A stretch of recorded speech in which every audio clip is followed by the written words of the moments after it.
भांड्याने मारले एका बाईला. कोण लागून गेला हा शिराळे? कोण कुठाला डॉन आहे का? आमच्या पुढे डॉन आहे का महाराष्ट्रात?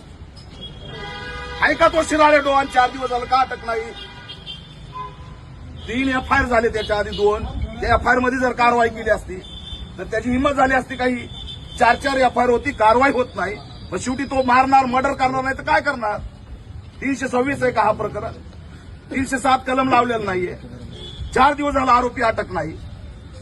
कुणाचा दबाव आहे साहेब? गावंडे साहेब, कुणाचा दबाव आहे?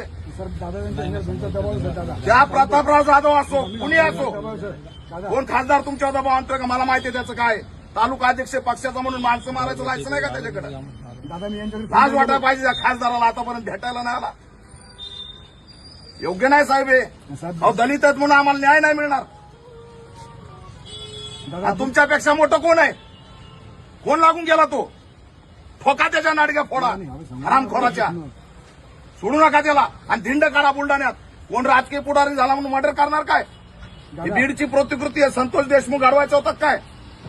पूर्ण काळ निळा अवघड जाग्यापर्यंत 2 हात फ्रॅक्चर. बाई आहे ती. बलात्कार पुरीवर करतो म्हणतो. कोणत्या लेवलची दादागिरी? काय चाललंय बुलढाण्यात? काय चाललंय? तुम्हाला दबाव कुणाचा मला सांगा. का 307 लागलं नाही? 307 का लागलं नाही?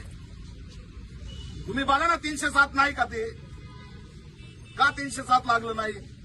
का 4 दिवस आरोपी अटक नाहीत? का तुम्ही शांत बसला साहेब? अहो, उचला त्याला. बुलढाण्यात गुच्चालिता येईल मी. महाराष्ट्राने सोडणार नाही. तडफडून मिली असती बाई ती खैरलांजी सारखी. खैरलांजीला तर न्याय नाही, याला पण न्याय नाही. योग्य नाही. एकदम धक्कादायक आहे. मला तर आश्चर्य वाटतं की काय आहे. कुणाकडे जायचं आम्ही न्याय मागायला? तुम्हाला काय दबाव असेल मला सांगा. सरळ करतो एक एक. कोण खासदार असू, आमदार असू, मंत्री असू.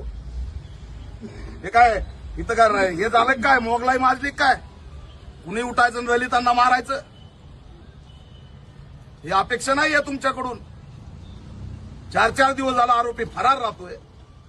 त्या पोरीवर बलात्कार होऊन तिची हत्या झाल्यावर पुन्हा जागे होणार आहेत का आपण? कोण 4 आरोपीत? उचला घर, पाडा त्याचं घर बुलडोजरनी. एवढा कोण लागून गेला? साहेब, त्याला 12 तासाच्या जर आत अटक नाही झालं, राज्यव्यापी मुद्दा होईल. माझं आझाद मैदानला आंदोलन आहे. हे असं घेऊन जाईल मी तिकडे गृहमंत्र्याकडे. पुन्हा मग तुम्ही म्हणू नका.